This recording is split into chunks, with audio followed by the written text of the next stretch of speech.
Assalamu alaikum warahmatullahi ta'ala wabarakatuh. Ina muku fatan alkhairi da fatan yadda kowa ya tashi Allah ya sa mu wani lafiya. Ina ma abota kallon fina-finan mu musamman Izzar So fatan alkhairi, kuma ina so in shaida muku cewa yau ba za mu samu kawo muku Izzar So ba sakamakon wasu yan matsaloli da muka samu, amma insha Allah zuwa Laraba za mu kawo muku shi a tashar mu ta Bakori TV domin faɗakarwa da ilmantarwa da kuma nishaɗantarwa.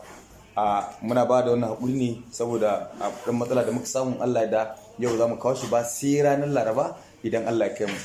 Muna fata ku ci gaba da kasancewa tare da mu, kuma ku ci gaba da haƙuri da mu, domin komai na rayuwa kun san ɗan haƙuri ne. Fasbir sabaran jamila inna Allaha ma'as sabirin, haka Allah ya ce. Saboda haka muna ba ku haƙuri har zuwa ranar Laraban Allah da karfe 8 za mu kawo muku shi a tashar mu ta Bakori TV.